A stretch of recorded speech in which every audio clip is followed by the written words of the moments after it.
ಶ್ರೀ ಗುರು ರಾಘವೇಂದ್ರಾಯ ನಮಃ. ನಿತ್ಯಂ ಅಮ್ಮ ಮಗಳು ಯೂಟ್ಯೂಬ್ ಚಾನಲ್ಗೆ ಸ್ವಾಗತ. ಯಾರೆಲ್ಲ ಈ ವಿಡಿಯೋನ ನೋಡ್ತಿದ್ದೀರಾ ಅವ್ರಿಗೆಲ್ಲರಿಗೂ ನನ್ನ ನಮಸ್ಕಾರನ ತಿಳಿಸ್ತಾ, ಇವತ್ತಿನ ಈ ವಿಡಿಯೋದಲ್ಲಿ ರಾಯರು ಇವತ್ತು ಮಧ್ಯಾಹ್ನ ನನ್ನ ಕನಸಲ್ಲಿ 2 ಪಾತ್ರೆಗಳನ್ನ ಎಸಿತಾರೆ. ಅದು ಯಾವ ಪಾತ್ರೆ, ಏನಕ್ಕೆ ಎಸ್ತಿದ್ದಾರೆ, ಹಾಗೆ ಇವತ್ತು ಬೆಳಿಗ್ಗೆಯಿಂದ ಏನೆಲ್ಲ ಆಯಿತು ನನಗೆ ಮನೇಲಿ ಅನ್ನೋದನ್ನ ಈ ವಿಡಿಯೋ ಮೂಲಕ ತಿಳಿಸ್ತೀನಿ. ನಾನು ಇವತ್ತು ಬೆಳಿಗ್ಗೆ ನಮ್ಮ ತಾಯಿನ ನೋಡೋದಕ್ಕೆ ಮೈಸೂರಿಗೆ ಹೋಗಬೇಕಿತ್ತು. ನಮ್ಮ ತಾಯಿ ಅಂದರೆ ನನಗೆ ಅಷ್ಟಕ್ಕಷ್ಟೇ, ಅವರು ಕೂಡ ಅಷ್ಟೇ ನೋವು ಕೊಟ್ಟಿದ್ದಾರೆ. ಆದರೆ ರಾಯರನ್ನ ನಂಬಿದ ಮೇಲೆ ಪ್ರತಿಯೊಂದನ್ನು ನಮ್ಮ ಜೀವನದಲ್ಲಿ ಸರಿಪಡಿಸ್ತಾರೆ. ಅದಕ್ಕೆ ಅವರು ನಮಗೆ ಗುರುವಾಗಿ ನಮ್ಮ ಜೊತೆ ಇರೋದು. ನನ್ನ ಜೀವನದಲ್ಲಿ ಏನೆಲ್ಲ ಸರಿಪಡಿಸ್ತಾ ನನ್ನನ್ನು ಕರ್ಕೊಂಡು ಹೋಗ್ತಿದ್ದಾರೆ ಅಂದರೆ, ನಾನು ಹೇಳಿದ್ದೀನಿ, ನೀವು ತೋರಿಸಿದ್ದ ಹಾದಿಲಿ ನಾನು ನಡೀತೀನಿ, ಒಂದು ತುಟುಕ್ ಪಿಟುಕ್ ಅನ್ನಲ್ಲ ಅಪ್ಪ, ಇಲ್ಲಿ ನಾನೇನು ಅಲ್ಲ, ನಾನು ಪಾತ್ರಧಾರಿ, ನೀವು ಸೂತ್ರಧಾರಿ ಅಂತ ಹೇಳಿದ್ದೀನಿ. ಹಾಗೆ ಪ್ರತಿಯೊಂದನ್ನು ಸರಿ ಮಾಡ್ಕೊಂಡು ಬರ್ತಿದ್ದಾರೆ. ಆ್ಯಕ್ಚುಲಿ ಲಾಸ್ಟ್ ವೀಕು ಹೋಗಿ ನೋಡಬೇಕಿತ್ತು ನಾನು. ಅವತ್ತು ಕೂಡ ಏನೋ ಕೆಲವೊಂದು ಪ್ರಾಬ್ಲಮ್ಗಳಿಂದ, ಕೆಲವು ಹೇಳ್ಕೊಬೋದು, ಕೆಲವು ಹೇಳೋದಕ್ಕಾಗಲ್ಲ, ಕಾರಣಾಂತರಗಳಿಂದ ನಾನು ಹೋಗಿ ನಮ್ಮ ತಾಯಿ ದರ್ಶನ ಮಾಡೋದಕ್ಕೆ ಆಗಲಿಲ್ಲ. ಅವ್ರು ಎಷ್ಟೇ ನೋವು ಕೊಟ್ಟಿದ್ರು, ಅವರು ಅಷ್ಟು ನೋವು ಕೊಟ್ರಲ್ಲ ಅನ್ನೋ ದ್ವೇಷದಲ್ಲಿದ್ದ ನನ್ನ ಮನಸ್ಸನ್ನ ಕರಗಿಸಿ ಇವತ್ತು ನಾನೇ ಸ್ವತಃ ರಾಯರ ಮುಂದೆ ಕೂತು ಒಂದು ಅರ್ಧ ಗಂಟೆ ಕಣ್ಣೀರಿಟ್ಟಿದ್ದೀನಿ. ನಮ್ಮಮ್ಮನಿಗೆ ಒಳ್ಳೇದು ಮಾಡಿ ರಾಯರೇ ಅಂತ. ಹೆಂಗೆಲ್ಲ ಬದಲಾಯಿಸ್ತಾರೆ ಅಂದರೆ ರಾಯರು ನನ್ಗೆ ಹಿಂಗೆಲ್ಲ ಅನುಗ್ರಹಿಸ್ತಿದ್ದಾರೆ, ಆ ಥರ ಪ್ರತಿಯೊಬ್ಬರಿಗೂ ಆಗಬೇಕು ಅನ್ನೋದು ನನ್ನ ಉದ್ದೇಶ. ಅವ್ರು ಏನೇ ನೋವು ಕೊಟ್ಟಿರಲಿ ಅದನ್ನೆಲ್ಲ ಮರ್ತಿ ತಾಯಿ ಅನ್ನೋ ಮನಸ್ಸನ್ನ ನಾವು ನೋಯಿಸಬಾರ್ದು, ಅವ್ರ ದರ್ಶನ ಮಾಡಬೇಕು, ಅವ್ರ ಸೇವೆನ ನೀನು ಮಾಡಬೇಕು ಅನ್ನೋದನ್ನು ರಾಯರು ನನಗೆ ಅರ್ಥ ಮಾಡಿಸ್ಕೊಟ್ರು. ತುಂಬ ಅಂದರೆ ತುಂಬ ಅನುಭವ ಆಯಿತು. ಇವತ್ತು ಹೋಗೋದಕ್ಕೆ ಲಾಸ್ಟ್ ವೀಕ್ ಆಗಿರಲಿಲ್ಲ, ಅವತ್ತು ಕೂಡ ಸ್ವಲ್ಪ ನೊಂದ್ಕೊಂಡಿದ್ದೆ ನಾನು. ಸರಿ, ಇವತ್ತು ನಿನ್ನೆ ರಾತ್ರಿ ನನಗೆ ಒಂಚೂರು ಕ್ಲೂ ಗೊತ್ತಾಯಿತು, ನಾನು ನಾಳೆ ಬೆಳಗ್ಗೆ ಹೋಗಿ ಅಮ್ಮನ್ನ ನೋಡ್ಬೋದು ಅಂತ. ಅದೇ ಪ್ರಕಾರ ಬೆಳಿಗ್ಗೆ ಬೇಗನೆ ಎದ್ದೆ, ರಾಯರಿಗೆ ಹೇಳಿದೆ, ರಾಯಪ್ಪ ನಾನು ಇವತ್ತು ನಮ್ಮ ಅಮ್ಮನ ನೋಡೋಕ್ಕೆ ಹೋಗ್ತಿದ್ದೀನಿ, ಮಧ್ಯಾಹ್ನ ನಾನು ನಿಮ್ಮ ಪೂಜೆಗೆ ಇರಲ್ಲ, ನನ್ನನ್ನು ಕ್ಷಮಿಸ್ಬಿಡಿ, ನೀವು ಕೂಡ ಅದಕ್ಕೆ ಒಪ್ಕೊಳ್ತೀರಾ, ಯಾಕಂದರೆ ಅಮ್ಮನ ಸೇವೆ ಮಾಡೋದು ನಿಮಗೂ ಕೂಡ ಇಷ್ಟ ಇರುತ್ತೆ, ಹೋಗಿ ನೋಡಿಕೊಂಡು ಅವ್ರ ಆಶೀರ್ವಾದ ಪಡ್ಕೊಂಡು ಬರ್ತೀನಪ್ಪ, ನಾನು ನನ್ನ ಮಗಳ ಜೊತೆ ಹೋಗ್ತೀನಿ ಅಂತ. ರಾಯರ ಪೂಜೆ ಮಾಡಿಕೊಂಡು ಮನೇಲಿ ಅಡುಗೆ ತಿಂಡಿ ಎಲ್ಲ ಆಯಿತು. ಮಧ್ಯಾಹ್ನ ನಮ್ಮ ಮನೆಯವರು ನಮ್ಮ ಊಟಕ್ಕೆ ಇರ್ತಾರೆ, ನಾನು ಬರಲ್ಲ ನಿಮ್ಮ ಜೊತೆ ಅಂತ ಹೇಳಿದ್ರು. ಸರಿ ಅಂತ ಹೇಳಿ ಅವರು ಊಟಕ್ಕೆ ತೊಂದರೆ ಆಗಬಾರ್ದು ಅಂತ ಅವ್ರಿಗೆಲ್ಲ ಮಾಡಿ, ನಮ್ಮ ಅಮ್ಮಂಗೆ ನಾನು ಏನು ತೊಗೊಂಡು ಹೋಗಬೇಕು ಅಂತ ಅಂದ್ಕೊಂಡಿದ್ದೆ ಅದನ್ನೆಲ್ಲ ಪಾರ್ಸಲ್ ಮಾಡಿಟ್ಟು ಸ್ವಲ್ಪ ಕೆಲಸನ ಮನೆಯದನ್ನ ಮುಗಿಸ್ಬಿಡೋಣ. ಯಾಕಂದರೆ ನಾವು ತುಂಬ ಸಮಯ ಮನೆಯಲ್ಲೇ ಕಳೆಯೋದ್ರಿಂದ ನನಗೆ ಯಾವಾಗಲೂ ಮನೆ ಚೆನ್ನಾಗಿರಬೇಕು. ನಾನು ತುಂಬ ಟೈಮ್ನ ಕೊಡ್ತೀನಿ ಮನೆ ಕ್ಲೀನಿಂಗೋಸ್ಕರ. ಬೇಗ ಮನೆ ಕ್ಲೀನಿಂಗ್ ಮಾಡೋಣ ಅಂತ ಮಾಡ್ತಿದ್ದೆ, ಆದರೂ 10 ಗಂಟೆ ಆಗೋಯ್ತು, 10-10:30. ಅಷ್ಟರೊಳಗಡೆ ನನ್ನ ಸಿಸ್ಟರು ಫೋನ್ ಮಾಡಿ, ನಾವು ಹೊರಡ್ತಿದ್ದೀವಿ, ಇನ್ನೇನು ನಮ್ಮ ತಾಯಿನ ಇನ್ನೊಂದು ನೇಟಿವ್ಗೆ ಕರ್ಕೊಂಡು ಹೋಗ್ತಿದ್ರು, ಇನ್ನೊಂದು ಸಿಸ್ಟರ್ ಮನೆಗೆ ಹೊರಟ್ಬಿಡ್ತೀವಿ ಅಂತ ಹೇಳಿದ್ರು. ಇಲ್ಲ ನಾವು ಬರ್ತೀವಿ, 11 ಗಂಟೆ ಆಗುತ್ತೆ ನಾನು ಮನೆ ಬಿಡೋದು. ನಾನು 10:30 ಆಗ್ತಿತ್ತು, ಆದರೆ ಒಂದು ಅರ್ಧ ಗಂಟೆ ಹೆಚ್ಚು ಕಮ್ಮಿ ಆಗಲಿ, ಇನ್ನೇನು 11 ಗಂಟೆಗೆ ನಾವು ಹೊರಟ್ಬಿಡ್ತೀವಿ ಅಂತ ಹೇಳಿ ನನ್ನ ಮಗಳ ಹತ್ರ ಹೇಳಿಸ್ದೆ. ಆವಾಗ ನನ್ನ ಮಗಳು ಹೇಳಿದಾಗ ಅವರು ಇರು ಒಂದು 10 ನಿಮಿಷ ಬಿಟ್ಟು ನಾನು ನಿಮಗೆ ಫೋನ್ ಮಾಡ್ತೀನಿ ಅಂತ ಹೇಳಿ 1/4 ಗಂಟೆ ಆದಮೇಲೆ ಫೋನ್ ಮಾಡಿದ್ರು. ಇಲ್ಲ, ಅವ್ರಿಗೆ ವೆಹಿಕಲ್ ಮಾಡಿದ್ದಾರೆ, ಕಾರು, ಅವರು ನೇಟಿವ್ ಪ್ಲೇಸ್ಗೆ ಹೋಗ್ತಿದ್ದಾರೆ ಇನ್ನೊಂದು ಸಿಸ್ಟರ್ ಮನೆಗೆ, ನೀವು ಬಂದರೆ ವಾಪಸ್ ಬರಬೇಕಾಗುತ್ತೆ ಅಂತ ಹೇಳಿದ್ರು. ಆಗ ಕರೆಕ್ಟ್ ಟೈಮು ನಾನು ಸ್ನಾನ ಮನೆ ಹೊಸ್ಲನ್ನ ತೊಳಿತಾ ಇದ್ದೆ, ಕ್ಲೀನ್ ಮಾಡ್ತಾ ಇದ್ದೆ. ತುಂಬ ಅಂದರೆ ತುಂಬ ಕಣ್ಣಲ್ಲಿ ನೀರು ಬಂದುಬಿಡ್ತು. ಏನಪ್ಪ, ನನಗೆ ಅವ್ರ ದರ್ಶನ ಮಾಡೋದಕ್ಕೆ ಆಗಲ್ವಾ, ಲಾಸ್ಟ್ ವೀಕು ಮಿಸ್ ಆಯಿತು, ಈ ವೀಕು ಕೂಡ ಮಿಸ್ ಆಯಿತು, ಯಾಕೆ ಈ ಥರ ಮಾಡ್ತಿದ್ದೀರಾ ನನಗೆ, ನಾನು ಬೆಳಗ್ಗೆ ಅಷ್ಟೊತ್ತಿಂದ ಕುಣಿದು ಕುಪ್ಪಳಿಸ್ತೆ, ನಾನು ಇವತ್ತು ನಮ್ಮ ಅಮ್ಮನ ನೋಡೋಕೆ ಹೋಗ್ತೀನಿ ಅಂತ ಸುಮಾರು ಸಲ ಬಂದು ಹೇಳಿದೆ. ಅವಾಗಲಾದರೂ ನೀವು ನನಗೆ ಈ ಆಸೆನ ನೀನು ನಿರಾಸೆ ಆಗುತ್ತೆ ಸುಮ್ಮನೆ ಇರು ಅಂತ ಹೇಳ್ಬೋದಿತ್ತಲ್ವ. ಬೆಳಗ್ಗೆ ಕೂಡ ನೀವು ಆಶೀರ್ವಾದ ಮಾಡಿದ್ರಿ, ಎಲ್ಲ ಗೊತ್ತಿದ್ದು ನೀವು ಹಿಂಗೆ ಮಾಡಿದ್ರ ಅಂತ ಕಣ್ಣೀರು ಇಟ್ಕೊಂಡು ನನ್ನ ಕೆಲಸ ಮುಂದುವರಿಸ್ದೆ. ಸರಿ, ಏನೋ ನನಗೇನು ಗೊತ್ತಾ, ಯಾವಾಗಲೂ ಏನೇ ಅದು ಕೆಟ್ಟದಾಗಲಿ ಒಳ್ಳೇದಾಗಲಿ ಅದು ರಾಯರಿಂದಾನೆ. ಒಳ್ಳೇದಾದರೂ ಸ್ವೀಕಾರ ಮಾಡ್ತೀನಿ, ಕೆಟ್ಟದಾದರೂ ಸ್ವೀಕಾರ ಮಾಡ್ತೀನಿ. ಒಳ್ಳೇದನ್ನು ಖುಷಿಯಾಗಿ ಸ್ವೀಕಾರ ಮಾಡ್ತೀನಿ, ಕೆಟ್ಟದಾದಾಗ ಅದನ್ನು ಸ್ವಲ್ಪ ಕೆಟ್ಟದು ಅಂದರೆ ನಾವು ಅಂದ್ಕೊಂಡಿದ್ದಾಗದೇ ಇದ್ದಾಗ ಅದನ್ನು ದುಃಖದಿಂದ ನಾನು ಅದನ್ನು ಸ್ವೀಕಾರ ಮಾಡ್ತೀನಿ. ಹಾಗೆ ನಾನು ಇರಲಿ, ರಾಯಪ್ಪ ನನಗೆ ಹೆಂಗಾದರೂ ಮಾಡಿ ಸಹಾಯ ಮಾಡೇ ಮಾಡ್ತಾರೆ, ನಾನು ಅಳಬಾರ್ದು, ನನ್ನ ಕೆಲಸ ನಾನು ಮುಗಿಸೋಣ, ಕೊನೆ ಮೂಮೆಂಟಲ್ಲಿ ಬೇಕಾದರೂ ನಾನು ಹೋಗೋ ಸಾಧ್ಯತೆ ಇರುತ್ತೆ ಅಂತ ಹೇಳಿ ಎಲ್ಲ ಕೆಲಸ ಮುಗಿಸಿ ಟೆರೆಸ್ ಮೇಲೆ ತೊಗೊಂಡೋಗಿ ಬಟ್ಟೆ ಒಣ ಹಾಕಿ ಕಂಪ್ಲೀಟಾಗಿ ನಾನು ಏನು ಅಂದ್ಕೊಂಡಿದ್ದೆ ಮೈಸೂರಿಗೆ ಹೊರಡೋದಕ್ಕೂ ಮುಂಚೆ ಮನೆ ಕೆಲಸ ಮಾಡಬೇಕಂತ ಅದೆಲ್ಲ ಮಾಡಿಕೊಂಡು ಒಳಗಡೆ ಬಂದೆ. ಒಳಗಡೆ ಬಂದುಬಿಟ್ಟು ನನಗೆ ನನ್ನ ಮಗಳನ್ನ ಕೇಳಿದೆ, ಏನಾದರೂ ಫೋನ್ ಬಂದಿತ್ತಾ ಅಂತ. ಇಲ್ಲ ಅಂತ ಹೇಳೋದು. ಸರಿ, ರಾಯರಿಗೂ ಕೂಡ ನಾನು ನಮಸ್ಕಾರ ಮಾಡ್ಕೊಳ್ಳೋಣ ಅಂತ ಬಂದೆ. 11 ಗಂಟೆ 7 ನಿಮಿಷ ಆಯಿತು. ಬಂದುಬಿಟ್ಟು ರಾಯರ ಹತ್ರ ಪ್ರಾರ್ಥನೆ ಮಾಡ್ತಿದ್ದೆ. ಯಾಕೆ ಹಿಂಗೆ ಮಾಡಿಬಿಟ್ರಿ ನೀವು ಅಂತ ಹೇಳಿ ನನ್ನ ಶ್ಲೋಕಗಳನ್ನ ಹೇಳ್ಕೊಳ್ತಾ ನನ್ನೊಳಗಡೆ ದುಃಖ ಅನ್ನೋದು ಶುರು ಆಯಿತು. ಏನೇ ಆಗಲಿ ತಾಯಿನೇ ಅಲ್ವಾ, ಅವ್ರು ಎಷ್ಟೇ ನೋವು ಕೊಟ್ಟಿರಲಿ, ನನಗೆ ಆ ಜೀವನ ನೋಡೋಕ್ಕೆ ನೀವು ಇವತ್ತು ಅವಕಾಶ ಮಾಡಿಕೊಡ್ಲಿಲ್ವಲ್ಲ, ಎಲ್ಲ ಗೊತ್ತಿತ್ತು ನಿಮಗೆ, ನನಗೆ ಸಹಾಯ ಮಾಡ್ಬೋದಿತ್ತಲ್ವ, ನೀವು ಯಾವ ರೀತಿಲಾದರೂ ನನಗೆ ನೀವು ಸಹಾಯ ಮಾಡಿ ಅವ್ರು ಹೊರಡೋದೇ ಒಂದು ಸ್ವಲ್ಪ ತಡ ಮಾಡಿಸ್ಬೋದಿತ್ತಲ್ವ, ಯಾಕೆ ಈ ಥರ ಮಾಡಿಬಿಟ್ರಿ, ನನಗೆ ಹೋಗ್ತೀನಿ ಸೆಪ್ಟೆಂಬರಲ್ಲಿ ಖಂಡಿತ ದಸರಾ ರಾಜ್ಯದಲ್ಲಿ ಹೋಗಿ ನೋಡ್ಕೊಂಡು ಬರ್ತೀವಿ, ಆದರೆ ಅಲ್ಲಿ ತನಕ ನಂಗೆ ನೋಡೋದಕ್ಕೆ ನೀವು ಅವಕಾಶ ಮಾಡಿಕೊಡ್ಲಿಲ್ವಲ್ಲ, ಮುಂಚೆನೇ ನಾನು ಇಷ್ಟೊಂದು ಎಕ್ಸೈಟ್ಮೆಂಟಲ್ಲಿ ಇರಲಿಲ್ಲ ನೋಡೋಕೆ ಹೋಗ್ತೀನಿ ಅಂತ, ಹೀಗೆಲ್ಲ ಆಗೋಯ್ತಲ್ಲ ಅಂತ ದುಃಖ ಪಡ್ತಿದ್ದೆ. ಆ ಟೈಮ್ಗೆ ಕರೆಕ್ಟಾಗಿ ಫೋನ್ ಬಂತು. ಆವಾಗ ನನಗೆ ಗೊತ್ತಾಯಿತು ಇವರೇ ಫೋನ್ ಮಾಡಿದ್ದಾರೆ, ಈಗ ಕೂಡ ನಾನು ಹೊರಡ್ಬೋದು ಅಂತ ಹೇಳಿ ನನ್ನ ಮಗಳಿಗೆ ಪಿಕ್ ಮಾಡಂತ ಹೇಳಿದೆ. ಆವಾಗ ನಾನು ರೆಡಿ ಆಗಿಬಿಡೋಣ, ರಾಯರ ಪ್ರಾರ್ಥನೆನ ಇಲ್ಲಿಗೆ ನಿಲ್ಲಿಸಿ ರಾಯಪ್ಪಂಗೆ ಹೇಳಿಬಿಟ್ಟು ಅಂದ್ಕೊತಿದ್ದೆ. ಆವಾಗ ಅವ್ರು ಏನು ಹೇಳಿದ್ರು ಅಂದರೆ, ನಮ್ಮ ತಾಯಿನೇ ನನ್ನ ಜೊತೆ ಮಾತಾಡಬೇಕು ಅಂತ ಇಷ್ಟಪಡ್ತಿದ್ದಾರೆ, ಫೋನ್ ಕೊಡು ಅಂತ ಹೇಳಿದ್ರು. ನಾನು ಅವಾಗ ದೇವ್ರ ಮನೆಯಿಂದ ಎದ್ದೋಗಿ ಮಾತಾಡ್ತಾ ನನಗೂ ಕೂಡ ಸ್ವಲ್ಪ ದುಃಖ ಬಂತು. ಆಯಿತು ಬರ್ತೀವಿ ಅಮ್ಮ, ನಾವು ದಸರಾ ರಾಜ್ಯಕ್ಕೆ ಬಂದು ಖಂಡಿತ ನೋಡ್ಕೊಂಡು ಬರ್ತೀನಿ, ಆದರೆ ನಮ್ಮ ಮನೆಗೆ ಕೂಡ ಕರ್ಕೊಂಡು ಬರ್ತೀನಿ ನಿಮ್ಮನ್ನ ಅಂತ ಹೇಳಿಬಿಟ್ಟು, ಮತ್ತೆ ನನಗೆ ಯಾಕೋ ಆ ಸೆಕೆಂಡ್ಗೆ ವಿಡಿಯೋ ಕಾಲ್ ಮಾಡಾದರೂ ಅವ್ರನ್ನ ನೋಡಲೇಬೇಕು ಅನ್ಸೋದಕ್ಕೆ ಶುರುವಾಯಿತು. ಮತ್ತೆ ಅವ್ರಿಗೆ ಫೋನ್ ಮಾಡಿದೆ, ನನ್ನ ಸಿಸ್ಟರ್ಗೆ ವಿಡಿಯೋ ಕಾಲ್ ಮಾಡಿಕೊಡು, ನಾವು ನೋಡಬೇಕು ಅಮ್ಮನ್ನ ಅಂತ ಹೇಳಿ. ಅವಾಗ ಅವ್ರು ಇನ್ನೇನು ಹೊರಡೋ ಮೂಮೆಂಟು ವೆಹಿಕಲ್ ಬಂದಿತ್ತು ಮನೆ ಹತ್ರ, ವಿಡಿಯೋ ಕಾಲ್ ಮಾಡಿಕೊಟ್ರು. ಕಣ್ ತುಂಬ ನೋಡಿಕೊಂಡೆ. ನನ್ನ ಮಗಳು ಕೂಡ ನೋಡಿದ್ಲು, ಏನೋ ನಮ್ಮ ತಾಯಿಗೆ ಒಳ್ಳೇದು ಮಾಡಪ್ಪ ಅಂತ ಹೇಳಿ ತುಂಬ ನೆನ್ಪುಗಳು ಬಂತು. ರಾಯರ ಮುಂದೆ ಕೂತ್ಕೊಂಡು ತುಂಬ ಅಂದರೆ ತುಂಬ ಕಣ್ಣೀರಿಟ್ಬಿಟ್ಟೆ. ಯಾಕಂದರೆ ನಾವು ಒಬ್ಬೊಬ್ಬರು ಮಕ್ಕಳನ್ನ ಸಾಕೋದೇ ಕಷ್ಟ, ಇನ್ನು ನಮ್ಮ ತಾಯಿ ನಾವು 6 ಜನ ಹೆಣ್ಮಕ್ಳನ್ನು ಕೂಡ ಎಷ್ಟು ಹೊತ್ತು ನಮ್ಗೆ ಒಳ್ಳೆ ಹಂತಗಳನ್ನ ತಲುಪಿಸಿ ಜೀವನದಲ್ಲಿ ನಾವೆಲ್ಲ ಒಂದು ಕಡೆ ಸೆಟ್ಲ್ ಆಗಬೇಕಂದ್ರೆ ಎಂತೆಂಥ ಪರಿಸ್ಥಿತಿಲಿ ಎಷ್ಟೆಷ್ಟು ನೋವು ತಿಂದಿದ್ದಾರೋ ಎಲ್ಲವೂ ತುಂಬ. ನಾನೊಂದು ಅರ್ಧ ಗಂಟೆ ರಾಯರ ಮುಂದೆ ಕಣ್ಣೀರಿಟ್ಬಿಟ್ಟೆ. ಆವಾಗ ನಮ್ಮ ಮನೆಯವರು ಬೈತಿದ್ರು, ನೀನು ಬೇಗ ಹೋಗಬೇಕಿತ್ತು ಅಂತ. ಹೆಂಗಿತ್ತು ನನ್ನ ಸಿಚುವೇಶನ್ ಅಂದರೆ, ಮನೆ ಕೆಲಸ ಎಲ್ಲ ಮುಗಿಸಿ ನನಗೆ ವಿಷಯ ಗೊತ್ತಾಯಿತು, ನಾಳೆ ಹೊರಡ್ತಾರೆ, ನಿಮ್ಮನ್ನ ನೋಡಬೇಕು ಅಂತಿದ್ದಾರೆ, ಬನ್ನಿ ಅಂತ. ನಾನು ಬರ್ತೀನಿ ಅಂದೆ. ಆದರೆ ಅವರು ಕೂಡ ನಾವು 10:00 ವೆಹಿಕಲ್ ಮಾಡಿರ್ತೀವಿ, 11 ಗಂಟೆಗೆ ಹೊರಟ್ಬಿಡ್ತಾರೆ, ನೀನು ಅಷ್ಟರೊಳಗಡೆ ಬರಬೇಕು ಅಂತ ನನ್ನ ತಂಗಿಯರು ಕೂಡ ನನಗೆ ಹೇಳಿಲ್ಲ. ಅದೇ ರೀತಿ ನಾನು ಕೂಡ ಎಷ್ಟು ಗಂಟೆಗೆ ಬರಬೇಕು ಅಂತ ಕೇಳ್ಕೊಂಡಿರಲಿಲ್ಲ. ಲಾಸ್ಟ್ ಮೂಮೆಂಟಲ್ಲಿ ನಾನು ರಾಯಪ್ಪನ ಸಹಾಯ ಮಾಡಿ ನಿಮಗೆಲ್ಲ ಗೊತ್ತಿತ್ತು ಈ ಥರ ಮಾಡಿಬಿಟ್ರಲ್ಲ ಅಂತ, ನಾನು ಏನಾದರೂ ಒಂದು ಮಾಡ್ತಾರೆ ಅಂತ ತುಂಬ ನಂಬಿಕೆಯಿಂದಿದ್ದೆ. ಏನೋ ಆ ಗಳಿಗೆಯಲ್ಲಿ ವಿಡಿಯೋ ಕಾಲ್ ಮೂಲಕ ನನಗೆ ನೋಡೋ ಹಾಗೆ ಆ ದರ್ಶನ ಕೊಡಿಸಿದ್ರು ರಾಯರು. ಏನೇ ಆದರೂ ಅದು ರಾಯರಿಂದ ಸಾಧ್ಯ. ಎಂಥವ್ರ ಮನಸ್ಸನ್ನು ನೀವು ಎಷ್ಟೇ ದ್ವೇಷ ತುಂಬಿಕೊಂಡಿರಲಿ ಒಬ್ಬರ ಬಗ್ಗೆ ಕರಗಿಸ್ತಾರೆ.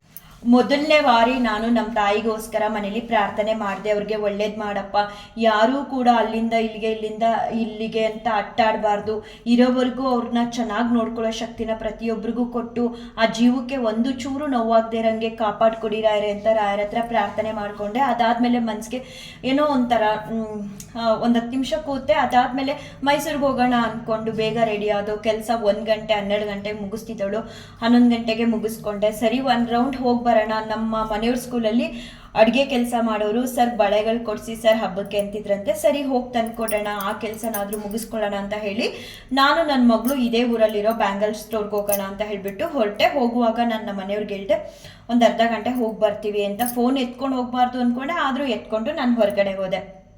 ಏನಾಯ್ತಂದರೆ ನನಗೆ ತುಂಬ ಅಂದರೆ ತುಂಬ ಕೋಪ ಬಂತು. ಇಷ್ಟೊತ್ತು ನಮ್ಮ ತಾಯಿ ವಿಚಾರಕ್ಕೆ ನಾನು ಸ್ವಲ್ಪ ದುಃಖ ಪಟ್ಕೊಂಡೆ, ಎಮೋಷನಲ್ ಆದೆ. ಅದೆಲ್ಲ ಆದಮೇಲೆ ಹೊರಗಡೆ ಹೋಗಿ ಬಂತೀನಿ, ಮನೇಲೂ ಕೂಡ ನನಗೆ ಕೋಪ. ಯಾಕಂದರೆ ನನಗೆ ರಾಯರು 500 ರೂಪಾಯಿ ನೋಟ್ಗೆ ಹೂ ಪ್ರಸಾದದ ಮೂಲಕ ಆಶೀರ್ವಾದ ಮಾಡಿದ್ರು ಆರಾಧನೆಯಲ್ಲಿ. ಅದನ್ನು ಎತ್ತಿಟ್ಕೊಂಡಿದ್ದೆ ಒಂದು ಡಬ್ಬಿಲಿ. ಅದಲ್ಲದೆ ವರಮಹಾಲಕ್ಷ್ಮಿ ಹಬ್ಬದ ದಿನ ನಾನು ತುಂಬ ನೋಟ್ಗಳೆಲ್ಲ ಇಡಬಾರ್ದು, ಇಡೋದೂ ಇಲ್ಲ.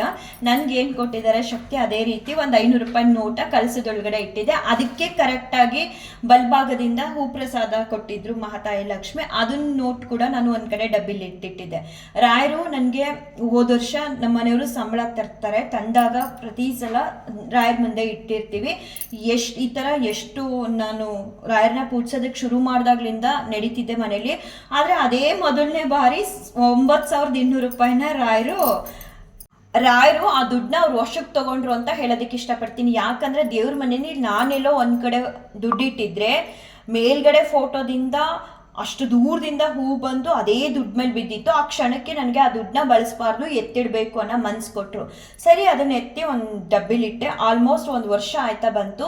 ಅದನ್ನು ನಾನು ಕಷ್ಟದ ಪರಿಸ್ಥಿತಿ ಬಂದಾಗ, ಒಂದೊಂದ್ಸಲ ಗೌರ್ಮೆಂಟಿಂದ ಅಲಾಟ್ಮೆಂಟ್ ಬರೋದು ಲೇಟ್ ಆಗುತ್ತೆ, ಪ್ರಾಬ್ಲಮ್ಸ್ ಅನ್ನೋದು ಎಲ್ರಿಗೂ ಖಂಡಿತ ಇರುತ್ತೆ. ಅಂಥ ಟೈಮಲ್ಲಿ ನಾನು ಆ ದುಡ್ಡನ್ನ ಬಳಸ್ಕೊಳ್ಳೋಣ ಅಂತ ತಗೊಂಡು ಇನ್ನೇನು ಎತ್ಕೋಬೇಕು ಡಬ್ಬಿಯಿಂದ ಕೈ ಹಾಕಿ, ಆಗ ಯಾರು ಬೇರೆ ಏನಾದರೂ ಒಂದು ವ್ಯವಸ್ಥೆ ಮಾಡ್ತಾರೆ ಹೊರತು ಆ ದುಡ್ಡನ್ನ ಮುಟ್ಟಕ್ಕೆ ಬಿಡಲ್ಲ. ಅದನ್ನು ಮೀರಿ ನಾನು ಎಷ್ಟೋ ಸಲ ಹೋಗಿರಾಯಪ್ಪ ಈ ಕಷ್ಟಕ್ಕಿಂತನ ದುಡ್ಡು ಏನಕ್ಕೆ ನೀವು ಇಟ್ಟಿದ್ದೀರಾ ಅಂತ ಹೇಳಿ ಎಟ್ಕೊಂಡು ದಿನ ನನ್ನ ಮೇಲೆ ತುಂಬ ಮುನ್ಸ್ಕೊಂಡಿರ್ತಾರೆ. ಅದು ಹೇಗೆ ಅರ್ಥ ಆಗುತ್ತೆ ಅಂದರೆ, ನಮಗೆ ಪ್ರತಿದಿನ ರಾಯರು ನಮ್ಮ ಮನೇಲಿ ಇರೋದಕ್ಕೂ ನಾವೇನಾದ್ರು ತಪ್ಪು ಮಾಡಿದಾಗ ರಾಯರು ನಮಗೆ ಕಾಣೋದಕ್ಕೂ ತುಂಬ ವ್ಯತ್ಯಾಸ ಇರುತ್ತೆ. ನಾನು ಎಷ್ಟೋ ಬಾರಿ ಗೋಳಾಡಿದ್ದೀನಿ, ಆಯ್ತಪ್ಪ ನಾನು ಆ ದುಡ್ಡನ್ನ ಮುಟ್ಟಲ್ಲ, ಕ್ಷಮಿಸ್ಬಿಡಿ, ಎಂಥದ್ದೇ ಪರಿಸ್ಥಿತಿ ಬಂದರೂ ನಾನು ಅದನ್ನು ಮುಟ್ಟಲ್ಲ, ಅದಕ್ಕೆ ಏನಕ್ಕೆ ಇಟ್ಕೊಂಡಿದ್ದೀರಾ ಅದಕ್ಕೆ ನಾನು ಅದನ್ನು ಉಪಯೋಗಿಸ್ತೀನಿ, ನೀವು ಯಾವತ್ತು ಅದನ್ನು ತೆಗಿ ಅಂತ ಹೇಳ್ತೀರಾ ಅಲ್ಲಿವರೆಗೂ ತೆಗಿಯಲ್ಲ ಅಂತ ಹೇಳಿ ಒಂದು ಕಡೆ 9,500 ರೂಪಾಯಿ ಇಟ್ಟಿದ್ದೀನ. ಈ 500 ರೂಪಾಯಿ ನೋಟ್ನ ನಮ್ಮ ಮನೆಯವ್ರು ಏನು ಮಾಡಿಬಿಟ್ಟಿದ್ದಾರೆ, ನಾನು ಹೊರಗಡೆ ಹೋಗಿ ಬರೋ ಅಷ್ಟರೊಳಗಡೆ ಸಿಲಿಂಡ್ರ್ ಅವ್ರು ಬಂದಿದ್ದಾರೆ. ನಾನು ಹೊರಗಡೆ ಹೋಗುವಾಗ ದುಡ್ಡು ಎತ್ಕೊಂಡಲ್ಲ ಬ್ಯಾಂಗಲ್ಸ್ಗೆ ಅಂತ, ಆ ಸಮಯದಲ್ಲಿ ಕೂಡ ಆ ನೋಟ್ನ ನೋಡಿದೆ. ಸರಿ ಇಲ್ಲೇ ಇರಲಪ್ಪ ಇದು ಇಟ್ಕೊಳ್ಳೋಣ ಅಂತ ಹೇಳ್ಬಿಟ್ಟು ಆ ಡಬ್ಬಿಲ ಇಟ್ಬಿಟ್ಟು ಹೋಗಿ ಬರೋ ಅಷ್ಟರೊಳಗಡೆ ಅದನ್ನು ತೆಗ್ದು ಸಿಲಿಂಡ್ರ್ ಅವನ ಹತ್ರ ಕೊಟ್ಬಿಟ್ಟಿದ್ದಾರೆ.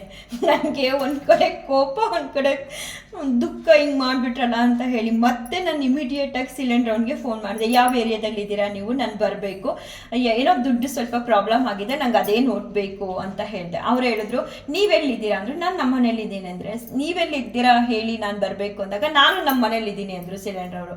ಸರಿ ಆಯಿತು, ಅಲ್ಲಿಗೆ ನಾನು ಹೇಳಿದೆ ಆ ದುಡ್ಡು ನನಗೆ ದೇವ್ರದ್ದು ಅದನ್ನು ಕೊಟ್ಬಿಟ್ಟಿದ್ದಾರೆ, ನಮ್ಮ ಮನೆಯವ್ರಿಗೆ ಗೊತ್ತಿಲ್ಲದೆ, ನಂಗೆ ಅದು ವಾಪಸ್ ಬೇಕು ಅಂದಾಗ, ಅಯ್ಯೋ ಅಮ್ಮ ಎಷ್ಟೊಂದು ನೋಟ್ಕೊಳ್ಳವೆ ಅದ್ರ ಜೊತೆ ಮಿಕ್ಸ್ ಮಾಡಿಬಿಟ್ಟಿದ್ದೀನಿ ಅಂತ ಅಂದರು. ಸರಿ ಬಿಡಪ್ಪ ಆಯಿತು, ಈಗ ಎಷ್ಟು ದುಃಖ ಪಟ್ಟರು ಅದು ಮತ್ತೆ ವಾಪಸ್ ಬರುತ್ತಾ. ಆವಾಗ ನಾನು ಹೇಳಿದೆ, ನೋಡಪ್ಪ ಎಲ್ಲದಕ್ಕೂ ನಿನ್ನ ಇಚ್ಛೆ ಇಲ್ಲದೆ ಏನೂ ನಡೆಯಲ್ಲ, ಇಂಥದ್ದೊಂದು ನನಗೆ ಆಗಬೇಕು ಅಂತ ಇತ್ತೇನೋ ಹಂಗಾಯಿತು, ಸರಿ ಬಿಡಿ ಎತ್ತಗೆ ಅಂತ ಹೇಳಿ ನಮ್ಮ ಮನೆಯವರೊಂದಿಗೆ ಒಂದು 2-3 ಸಲ ರೇಗಾಡ್ಕೊಂಡೆ. ಏನೋ ಮುಂಚೆಲ್ಲ ಅಳ್ತಿದ್ದಷ್ಟು ನನ್ನ ಕಣ್ಣಲ್ಲಿ ನೀರು ಬರಲ್ಲ. ಮತ್ತೆ ರಾಯರ ಹತ್ರ ನಾನು ಹಾಲಲ್ಲಿ ಒಂದು ಫೋಟೋ ಇಟ್ಟಿದ್ದೆ. ನೋಡಪ್ಪ ನನಗೆ ಈ ಫೋಟೋ ಮೇಲೆ 100 ರೂಪಾಯಿ, ಈ ಫೋಟೋ ಮೇಲೆ ಇರೋ ಹೂವನ್ನ ಈ 100 ರೂಪಾಯಿಗಾದರೂ ನೀವು ಆಶೀರ್ವಾದ ಮಾಡಿಕೊಡ್ಬೇಕು. ಯಾಕಂದರೆ ಒಂಥರ ಬಾಂಡಿಂಗ್ ಇತ್ತು ನನಗೆ ಆ 500 ರೂಪಾಯಿ ನೋಟ್ ಮೇಲೆ. ವರಮಹಾಲಕ್ಷ್ಮಿ ಮತ್ತು ರಾಯರು ಆರಾಧನೆ ದಿನ ಕೊಟ್ಟಿರೋದು ಅಂತ ನಮ್ಮ ಮನೆಯವ್ರು ಕಳೆದ್ಬಿಟ್ರಲ್ಲ, ಬೇಜಾರು, ಏನು ಮಾಡೋದು, ಮತ್ತೆ ವಾಪಸ್ ಕೂಡ ಬರಲ್ಲ. ಸರಿ ಹೇಳಿಬಿಟ್ಟು ನಾನು ನನಗೆ ಆ ನೋಟ್ ಮೇಲೆ ಇಟ್ಟಿರೋ ದುಡ್ಡನ್ನ ನೀವು ಕೊಡಬೇಕು ರಾಯಪ್ಪ ಹೂಪ್ರಸಾದದ ಮೂಲಕ ಅಂತ ಹೇಳಿ ಊಟ ಮಾಡಿ 3 ಜನನು ಸ್ವಲ್ಪ ರೆಸ್ಟ್ ಮಾಡೋಣ ಅಂತ ಹೇಳಿ ನಾನು ನಿದ್ದೆ ಮಾಡಿದ್ದೆ. ನಾನು ರಾಯರ ಮುಂದೆನೇ ಮಧ್ಯಾಹ್ನ ಟೈಮು ನಿದ್ದೆ ಮಾಡೋದು. 3:30 ಎದ್ದು ನೋಡ್ತೀನಿ ಹೂ ಪ್ರಸಾದ ದುಡ್ಡಿನ ಮೇಲೆ ಆಗಿತ್ತು. ತುಂಬ ಖುಷಿಯಾಯಿತು, ಆದರೆ ತುಂಬ ಇನ್ನೂ ನಿದ್ದೆ ಮಾಡಬೇಕು ಅನ್ನಿಸ್ತಿತ್ತು. ಸರಿ ಅಂತ ಹೇಳಿ ಮತ್ತೆ ನಾನು ನಿದ್ದೆನ ಕಂಟಿನ್ಯೂ ಮಾಡಿದೆ. ಮತ್ತು 4:45ಗೆ ನಾನು ಎದ್ದೆ. ಎಚ್ಚರ ಆಗಷ್ಟರಲ್ಲಿ ನನ್ನ ಕನಸಲ್ಲಿ ನಾನು ಮಂತ್ರಾಲಯನ ನೋಡಿಲ್ಲ, ಆದರೆ ಇತ್ತೀಚೆಗೆ ನಮ್ಮ ಮನೆ ಹತ್ರದವರು ಒಬ್ಬರು ಹೋದಾಗ ವಿಡಿಯೋ ಕಾಲ್ ಮಾಡಿದರು. ಅಲ್ಲಿ ಎಂಟ್ರೆನ್ಸಲ್ಲಿ ಇದೆಯಲ್ಲ ಗೋಡೆಗಳ ಥರ, ನನ್ನ ಕನಸಲ್ಲ ಆ ಗೋಡೆಗಳು, ಅಲ್ಲಿ ಒಂದು ಬಾಗ್ಲು ಹತ್ರ ಯಾರು ಕೂತಿದ್ದಾರೆ ಅಂತ ಏನೂ ನನಗೆ ಕಾಣಿಸಲ್ಲ. ನಾನು ಹೋಗ್ತಾ ಇರ್ತೀನಿ, 2 ಪಾತ್ರೆಗಳನ್ನ ರಾಯರು ಯಾರೋ ಎಸ್ತಂಗಾಗುತ್ತೆ, ಇನ್ಯಾರಿಲ್ಲ, ನಾನಂತೂ ರಾಯರ್ ಅಂತಲೇ ಭಾವಿಸ್ತೀನಿ. ನನ್ನ ಕಣ್ಣಿಗೆ ಮಾತ್ರ ಯಾರೂ ಕಾಣಲ್ಲ. ಆ ಪಾತ್ರೆಗಳು ಯಾವ ಕಲರ್ ಇತ್ತು ಅಂದರೆ ತಾಮ್ರದ ಬಣ್ಣದ್ದಿರುತ್ತಲ್ಲ, ತಾಮ್ರದ ಪಾತ್ರೆಗಳು ಆ ಥರ 2ನ್ನ ಎಸಿತಾರೆ. 2 ನಾನು ಹೋಗ್ತಿರ್ಬೇಕಾದ್ರೆ ನನ್ನ ಕಾಲು ಹತ್ರ ಬಂದುಬಿಡುತ್ತೆ. ನಾನು ಅದನ್ನು ತಕ್ಷಣ ಇದು ರಾಯರಿಗಾಗುತ್ತಲ್ವ, ನನಗೊಂಥರ ಏನೇ ಆದರೂ ಅದು ರಾಯರಿಗೆ ಬೇಕು ಅಂತ, ಇದು ರಾಯರಿಗಾಗುತ್ತಲ್ವ ಅಂತ ಎತ್ಕೊಳ್ತಿದ್ದೆ. ಆಮೇಲೆ ಕಂಡುಬಿಡ್ತೀನಿ 4:45 ಬಟ್ಟೆ ಮಡಿಸಿಲ್ಲ ಅಂತ ಹೇಳಿ ಬಟ್ಟೆ ಎಲ್ಲ ಎತ್ಕೊಂಡು ಬಂದು ಮಡಿಸಿ ನಾನು ನಮ್ಮ ಮನೆಯವ್ರನ್ನ ನನ್ನ ಮಗಳನ್ನ ಎಬ್ಬಿಸಿ ಅವ್ರಿಗೆಲ್ಲ ಹಾಲು ಕಾಯಿಸ್ಕೊಟ್ಟು ನಾನು ಯೋಚನೆ ಮಾಡ್ತಿದ್ದೆ, ಯಾಕೆ ನನಗೆ ಈ ಕನಸು ಕೊಟ್ಟರು, ಯಾಕೆ ನನಗೆ ಈ ಕನಸು ಕೊಟ್ಟರು, ಯಾಕೆ ನನಗೆ ಈ ಕನಸು ಕೊಟ್ಟರು ಅಂತ ನನಗೆ ಕೊನೆಗೂ ಅರ್ಥ ಆಗಲಿಲ್ಲ. ಆದರೆ ನಾನು ಏನೇ ಆದರೂ ರಾಯರಿಂದ ಒಳ್ಳೇದಾಗುತ್ತೆ ಅಂತ ಅಷ್ಟೇ ಮಾತ್ರ ನಾನು ಭಾವಿಸ್ತೀನಿ. ನನ್ನ ಮಗಳಿಗೆ ಮತ್ತು ನಮ್ಮ ಮನೆಯವ್ರಿಗೆ ಈ ದುಡ್ಡನ್ನ ಇಂಥ ಕಡೆ ಇಟ್ಟಿರ್ತೀನಿ, ನೀನು ಯಾವತ್ತೂ ಕೂಡ ಮುಟ್ಬೇಡಿ, ಯಾರಿಗೂ ಕೂಡ ಇದನ್ನು ಕೊಡಬೇಡಿ, ನನಗೇನೋ ಅದ್ರ ಮೇಲೆ ಒಂಥರ ಬಾಂಧವ್ಯ, ಸೊ ಮುಟ್ಬಾರ್ದು ಅಂತ ಹೇಳಿ ನನಗೆ ಬಂದಿದ್ದ ಕನಸನ್ನ ಇಬ್ರಿಗೂ ಹೇಳಿಬಿಟ್ಟು ಅವ್ರಿಗೆಲ್ಲ ಸ್ನ್ಯಾಕ್ಸ್ ಎಲ್ಲ ಕೊಟ್ಟು ಮತ್ತೆ ರಾಯರ ಹತ್ರ ಬಂದು ದೀಪ ಹಚ್ಚಿ ನನ್ನ ಪ್ರಾರ್ಥನೆ ಶುರು ಮಾಡಿ, ಅದಾದಮೇಲೆ ನನಗೆ ಯಾಕೋ ಇದನ್ನು ಇವತ್ತಿಷ್ಟೊತ್ತು ನಡೆದಿದ್ದ ಘಟನೆನ ಹೇಳ್ಕೋಬೇಕು ಅನ್ನಿಸ್ತು. ಕೆಲವ್ರು ಏನು ಮಾಡ್ತಾರೆ ಗೊತ್ತಾ, ಏನೇ ಆದರೂ ರಾಯರಿಂದ ಹೇಳೋಕ್ಕೋಗಲ್ಲ. ಕೆಲವ್ರ ಮೈಂಡ್ ಸೆಟ್ ಹೆಂಗಿರುತ್ತೆ ಅಂದರೆ, ನಾವೇನಾದರೂ ಹೇಳಿಬಿಟ್ರೆ ಅದು ಆಗದೇ ಇದ್ರೆ ಅಂತ ಅನ್ಕೊಂತಾರೆ. ನನಗೆ ರಾಯರು ಏನು ಆಗುತ್ತೆ ಪ್ರತಿನಿತ್ಯ ನನ್ನ ಜೀವನದಲ್ಲಿ ಏನು ನಡೆಯುತ್ತೆ ಹೇಳಬೇಕು ಅನ್ಸೋದಿನ ಹೇಳ್ಕೊಬೇಕು. ಅದರಿಂದ ಕೇಳಿದವ್ರಿಗೂ ಒಂದು ಏನೋ ರಾಯರಿದ್ದಾರಪ್ಪ ಎಲ್ರಿಗೂ ಒಳ್ಳೇದು ಮಾಡ್ತಾರೆ ಅನ್ನೋ ಭಾವನೆ ಬರಬೇಕು. ನಾನು ಪ್ರತಿಯೊಬ್ಬರಿಗೂ ಹೇಳೋದಷ್ಟೇ, ನಮ್ಮ ಕಷ್ಟನ ನಾವು ಬೇರೆಯವ್ರೊಂದಿಗೆ ಹಂಚ್ಕೊಳ್ದೇ ಇದ್ರೂ ಪರವಾಗಿಲ್ಲ, ನಮಗೆ ಏನಾದರೂ ಭಗವಂತ ಒಳ್ಳೇದು ಮಾಡ್ತಿದೆ ಅದನ್ನು ಓಪನ್ ಆಗಿ ಹೇಳ್ಕೊಡಿ 4 ಜನದ ಜೊತೆ, ಆಗ ದೇವರು ನಿಮ್ಗೆ ಇನ್ನಷ್ಟು ಆಶೀರ್ವಾದ ಮಾಡ್ತಾರೆ. ಎಲ್ಲರಿಗೂ ಹೇಳಾದ್ಮೇಲೆ ಬಂದು ನನಗೆ ಒಂದು 15 ದಿನದ ಮುಂಚೆ ನಮ್ಮ ಮನೇಲಿ ಒಂದು ಸಂಗೀತ ಬುಕ್ ಇದೆ. ಅದು ಯಾವ ಬುಕ್ ಅಂತ ತೋರಿಸ್ತೀನಿ. ಕರ್ನಾಟಕ ಸಂಗೀತ ಸಂಗ್ರಹ ಅಂತ. ಆ ಬುಕ್ ನಮ್ಮ ಮನೇಲಿ ಹೆಂಗೆ ಬಂತು ಅಂದರೆ 6 ವರ್ಷಕ್ಕೂ ಮುಂಚೆ ನಾನು ಕಲ್ತಿದ್ದೆ ಸಂಗೀತನ. ಕಲಿಯುವಾಗ ತುಂಬ ಬಯಸ್ಕೊತಿದ್ದೆ ಒಬ್ಬರು ಟೀಚರ್ ಹತ್ರ. ಆದರೂ ಕಲಿಬೇಕು ಅನ್ನೋ ಹಂಬಲ ಕಲಿತಿದ್ದೆ. ವೀಣೆ ಕೂಡ ನಾನು ನುಡ್ಸೋ ಲೆವೆಲ್ಗೆ ಬಂದೆ ಕಲಿತು. ಅದಾದಮೇಲೆ 6 ವರ್ಷ ಆದಮೇಲೆ ನಾನು ಹೋಗಲೇ ಇಲ್ಲ ಇನ್ನು ಸಂಗೀತ ಕ್ಲಾಸ್ಗೆ. ಸುಮಾರು ದಿನ ನಾನು ರಾಯರ ಹತ್ರ ಹೇಳ್ತಿದ್ದೆ, ಅಪ್ಪ ನನಗೆ ಆಸೆ ಒಂದು ಮ್ಯಾಟ್ ಹಾಕಬೇಕು, ವೀಣೆ ಮನೇಲಿ ಇಟ್ಕೋಬೇಕು, ಸರಿನೋ ತಪ್ಪೋ ನಿನ್ನ ಮುಂದೆ ನಾನು ನುಡಿಸ್ಬೇಕು ಅಂತ ಹೇಳಿದ ಸ್ವಲ್ಪ ದಿನಕ್ಕೆ ಈಗ 15 ದಿನದಿಂದ ಒಂದು ಗುರುವಾರ ರಾಯರು ಆ ಬುಕ್ನ ತಗೊಂಬರಕ್ಕೆ ಹೇಳಿದ್ರು. ನಾನೇನು ಮಾಡಿದೆ, ಯಾಕೋ ನನ್ನ ಮನ್ಸಿಗೆ ಹಿಂಗೆ ಅನ್ನಿಸ್ತಿದೆಯಲ್ಲ, ಎಲ್ಲಿಟ್ಟಿರ್ತೀನೋ ಏನೋ ಅಂದ್ಕೊಂಡು ಸುಮ್ಮನಾದೆ. ಆ ಗುರುವಾರ ನಾನು ತೊಗೊಂಡು ಹೋಗಲಿಲ್ಲ. ಆಮೇಲೆ ಮತ್ತೆ ನಾನು ಏನಾದರೂ ರಾಯರು ಹೇಳಿದ್ನ ನಾವು ಮಾಡಬೇಕಲ್ವಾ, ಕೋಪ ಮಾಡ್ಕೊಬಿಡ್ತಾರೆ ಅನ್ನೋ ಕಾರಣಕ್ಕೆ ಮತ್ತೆ ಶುಕ್ರವಾರ ನಾನು ಅವತ್ತು ಆ ಬುಕ್ ಎಲ್ಲಿದೆಯೋ ಏನೋ ಹುಡುಕ್ಬೇಕು ಅಂದ್ಕೊಂಡು ಒಂದು ರ್ಯಾಕಲ್ಲಿ ಕೈ ಹಾಕಿದ್ನ ಅಲ್ಲೇ ಇತ್ತು ಬುಕ್ಕು. ಸೊ ಹುಡುಕೋ ಚಿಂತೆನೂ ಇರಲಿಲ್ಲ. ಬಂದೆ ಅವತ್ತು. ಅಪ್ಪ ಗುರುವಾರ ತಗೊಂಬರಕ್ಕೆ ಹೇಳಿದ್ರಿ ನೀವು, ನಾನು ತಪ್ಪು ಮಾಡಿಬಿಟ್ಟೆ, ಅವತ್ತು ತರಲಿಲ್ಲ, ಇವತ್ತು ತಂದಿದ್ದೀನಿ, ಇವತ್ತಿಂದ ನನ್ನ ಅಭ್ಯಾಸ ಶುರು ಮಾಡ್ತೀನಪ್ಪ. ಅವತ್ತು ಕೂಡ ಮಿಸ್ ಹತ್ರ ನಾನು ತುಂಬ ಬಯಸ್ಕೊತಿದ್ದೆ. ಯಾಕಂದರೆ ಶ್ರುತಿ, ರಾಗ, ತಾಳ ಪ್ರತಿಯೊಂದು ಬಂದ್ರೇನೆ ಅದು ಸಂಗೀತ ಅನ್ನಿಸ್ಕೊಳ್ಳೋದು. ನಾವು ಅಲ್ಲೆಲ್ಲಾದರೂ ಒಂಚೂರು ಅಪಶ್ರುತಿ ಮಾಡಿದ್ರೆ ಅದು ಸಂಗೀತ ಆಗಲ್ಲ. ನಾನು ರಾಯರ ಮುಂದೆ ಸರಿನೋ ತಪ್ಪೋ, ಈಗ ನನಗೆ ಕಲಿಸಿದ್ದು ರಾಯರು, ಥರ ಕೇಳ್ತಿರೋದು ರಾಯರು, ಕಲಿಸ್ತಾರೆ. ಎಷ್ಟೋ ಜನಕ್ಕೆ ಅವರು ವಿದ್ಯಾದಾನ ಮಾಡಿರೋರು, ನನಗೆ ಮಾಡಲ್ವಾ ಅಂತ ಹೇಳಿ ಕಲಿತಿದ್ದೆ. ಆರಾಧನೆ ದಿನ, ಉತ್ತರ ಆರಾಧನೆ ದಿನ ನಾನು ಹಾಕಿದ್ದೀನಿ ತೊಟ್ಲಿಂದ ಹೂ ಬಿದ್ದಿರೋದು. ನಾನು ಏನೋ ಮಾತಾಡ್ತಿದ್ದೆ ರಾಯರ ಜೊತೆ ಅಂತ ಹೇಳ್ಕೊಂಡಿದ್ದೆ, ಆದರೆ ಏನು ವಿಚಾರ ಅಂತ ಹೇಳಿರಲಿಲ್ಲ. ಅವತ್ತು ಕೂಡ ನಾನು ಹೇಳಿದೆ, ನೋಡಪ್ಪ ರಾಯಪ್ಪ, ನೀವೆಂಥ ಪರಿಸ್ಥಿತಿಲೂ ಕೂಡ ನಿಮ್ಮ ವಿದ್ಯೆನ ದುಡ್ಡುಗೋಸ್ಕರ ನೀವು ದಾನ ಮಾಡಲಿಲ್ಲ. ನೀವು ವೀಣೆ ಹೇಳ್ಕೊಡ್ತಿದ್ರಿ, ಎಷ್ಟೋ ಸಾವಿರಾರು ಮಕ್ಕಳಿಗೆ ನೀವು ಸಂಗೀತ ಹೇಳ್ಕೊಟ್ಟಿದ್ದೀರಾ. ನಿಮ್ಮನ್ನ ವೀಣಾ ವೆಂಕಟನಾಥ ಅಂತ ಕರೀತಿದ್ರು, ಅಷ್ಟು ಪ್ರಸಿದ್ಧರಾಗಿದ್ರಿ ನೀವು. ಅಂಥವ್ರು ನನಗೆ ವಿದ್ಯೆ ಕಲಿಸ್ಕೊಡಲ್ವಾ? ನನಗೆ ಎಲ್ಲ ಸಮಯ ಏನೇ ಉಳಿದ್ರು ನಿನ್ನ ಹತ್ರನೇ ಬಂದು ಕಳೆಯೋದ್ರಿಂದ ಮತ್ತು ನಾನು 2 hours ಸಂಗೀತ ಕ್ಲಾಸ್ಗೆ ಹೋಗಿ ಬರೋದಕ್ಕೆ ಆಗಲ್ಲಪ್ಪ. ನೀವು ನನಗೆ ವಿದ್ಯಾದಾನ ಮಾಡಿಕೊಡ್ಬೇಕು ಅಂತ ಹೇಳಿದಾಗ ತೊಟ್ಲಿಂದ ನನಗೆ ಅವತ್ತು ಆಶೀರ್ವಾದ ಮಾಡಿದ್ರು ರಾಯರು. ಆರಾಧನೆ ಕೊನೆ ದಿನದಲ್ಲಿ ನನಗೆ ಸಿಕ್ಕಿದಂಥ ಆಶೀರ್ವಾದ ವಿಡಿಯೋ ಕ್ಲಿಪ್ಪಿಂಗಲ್ಲಿ ಅದನ್ನು ಹಾಕಿದ್ದೀನಿ. ಬಟ್ ನಾನೇನು ಮಾತಾಡಿದ್ದೆ ಟಾಪಿಕ್ನ ಮ್ಯೂಟ್ ಮಾಡಿ ಬೇರೆ ಸಾಂಗ್ ಹಾಕಿ ನಾನು ಮಾತಾಡಿ ಅಪ್ಲೋಡ್ ಮಾಡಿದ್ದೆ. ತುಂಬ ಅವತ್ತು ಸಖತ್ ಖುಷಿ ಆಯಿತು ನನಗೆ. ಏನೋ ನನ್ನ ಇದೀನಿ ಕಲಿ ಅಂತ ಹೇಳ್ತಿದ್ದಾರಲ್ಲ ಅಂತ. ನಾನು ನನ್ನ ಅಭ್ಯಾಸನ ನಾನು ನಿಲ್ಲಿಸಲ್ಲ. ನನಗೆ ಫ್ರೀ ಇದ್ದಾಗ ಬೆಳಗ್ಗೆ ಸಂಜೆ ರಾಯರನ್ನು ಪ್ರೀತ್ಯರ್ಥರನ್ನಾಗಿ ಮಾಡ್ದಂಗೆ ಆಗುತ್ತೆ. ನನ್ನ ತಪ್ಪನ್ನ ಅವ್ರು ತಿದ್ದುತ್ತಾರೆ. ಯಾಕಂದ್ರೆ ಅಂಥ ವಿದ್ವಾಂಸರ ಮುಂದೆ ಕೂತ್ಕೊಂಡು ನಾವು ತಪ್ಪು ನೋಡಿದಾಗ ಅವ್ರು ಸರಿಪಡಿಸ್ತಾ ಇರ್ತಾರೆ. ನಾನು ಹೇಳ್ತೀನಿ, ಅಪ್ಪ ಬೇಜಾರು ಮಾಡ್ಕೋಬೇಡ ಕಣಪ್ಪ, ನೊಂದ್ಕೋಬೇಡ ಕಣಪ್ಪ, ಇದು ಕಲ್ತಿರೋ ವಿದ್ಯೆ ಮರ್ತೋಗಿದೆ. ಆದರೂ ಈಗ ನಾನು ಪರ್ಫೆಕ್ಟಾಗಿ ಕಲಿಬೇಕು, ಎಲ್ಲ ನಿನ್ನ ಇಚ್ಛೆ. ನಾನು ಸುಮ್ಮನೆ ಇದ್ದೆ, ಯಾವತ್ತೋ ಹೇಳ್ಬಿಟ್ಟು ಸಂಗೀತ ಕ್ಲಾಸ್ಗೆ ಹೋಗೋಕ್ಕಾಗಲ್ಲ ಅಂತ ಎಲ್ಲೋ ಬುಕ್ ಇತ್ತು ತರಿಸಿದ್ರಿ, ನೀವು ಕಲಿಸ್ತಿದ್ದೀರಾ, ನಾನು ಕಲಿತಿರ್ತೀನಿ, ತಪ್ಪಾದಾಗ ನೀವು ನೊಂದ್ಕೋಬೇಡಿ, ಸರಿಪಡಿಸಿ, ಎಷ್ಟೇ ತಪ್ಪು ಮಾಡಿದ್ರು ಅಂತ ಹೇಳಿ ನಾನು ಅದೇ ಅಷ್ಟೇ ಶ್ರದ್ಧಾ ಭಕ್ತಿಯಿಂದ ನಂಗೆ ಟೈಮ್ ಇದ್ದಾಗೆಲ್ಲ ರಾಯರ ಮುಂದೆ ಕೂತ್ಕೊಂಡು ಹೇಳ್ತೀನಿ.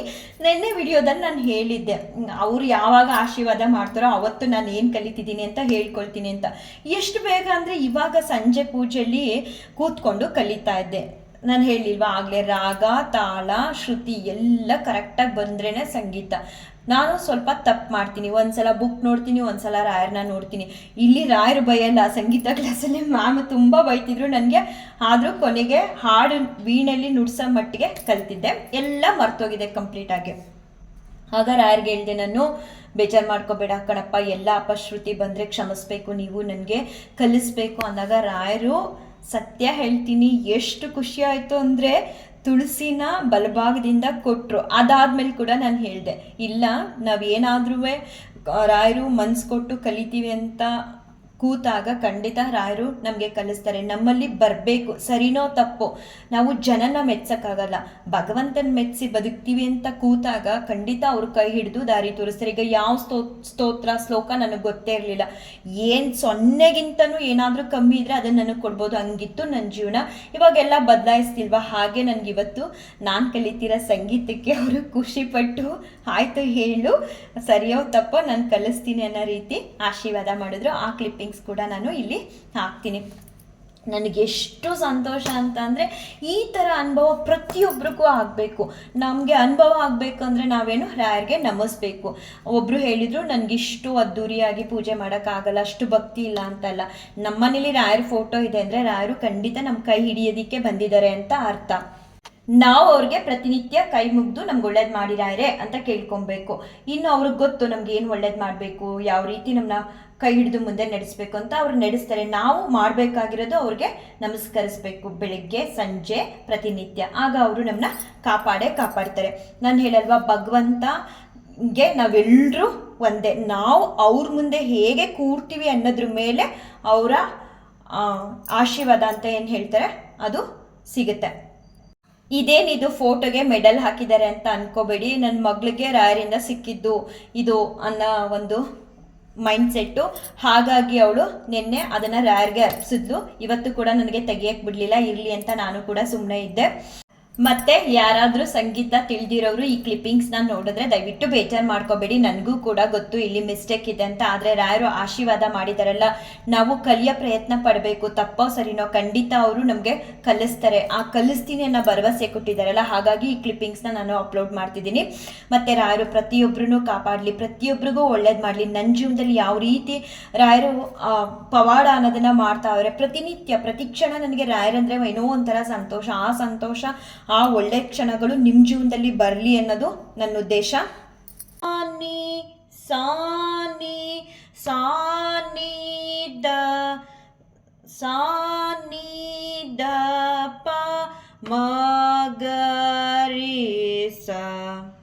ಕ್ಷಮಿಸಿರಪ್ಪ, ನನ್ನಿಂದ ನಿಮ್ಮಂಥ ವಿದ್ವಾಂಸರ ಮುಂದೆ ಕೂತ್ಕೊಂಡು ಅಪಸ್ವರ, ಅಪಶ್ರುತಿ, ಅಪತಾಳ ಎಲ್ಲನೂ ಸರಿ ಮಾಡ್ಕೊಳ್ತೀನಿ ರಾಯಪ್ಪ. ಶಕ್ತಿ ನನಗೆ ನೀವು ಕೊಡಬೇಕು.